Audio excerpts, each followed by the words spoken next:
யோவான் 1:27 அவர் எனக்கு பின்வந்தும் என்னிலும் மேன்மையுள்ளவர், அவருடைய பாதரட்சியின் வாரை அவிழ்ப்பதற்கும் நான் பாத்திரன் அல்ல என்றான் அப்படி சொல்லி யோவான் ஸ்நானகனே சொல்கிறாருங்க. நம்முடைய இரட்சகராகிய இயேசு கிறிஸ்துடைய பாதரட்சியின் வாரை அவிழ்ப்பதற்கு அவருக்கு தகுதி இல்லைங்கிறாரு. இது உண்மைத்தான். ஏன்னா அவருடைய என்னதான் தாழ்மையாக சொல்லிட்டாலும் அந்த தாழ்மையில் உண்மை மறைஞ்சிருக்குது. சரி, இந்த வசனத்துடைய அர்த்தம் இது மட்டும் தானே அப்படின்னா இதை விட மேன்மையான அர்த்தம் ஒன்று இருக்குங்க. அது என்னென்னா எபேசியர் 6:15 சமாதானத்தின் சுவிசேஷத்திற்குரிய ஆயத்தம் என்னும் பாதரட்சியை கால்களிலே தொடுத்தவர்களாயும்.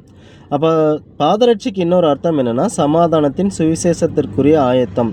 இப்போ இந்த சமாதானத்தின் சுவிசேஷத்தை சொல்கிறதுக்கு அவர் ஆயத்தமாக இருக்க முடியுமானா கண்டிப்பாக இருக்க முடியாது. ஏன்னா இயேசு கிறிஸ்துவுக்கு பின்னாடி தான் இந்த சுவிசேஷத்தை சொல்கிறதுக்கு வாய்ப்பு இருக்குது.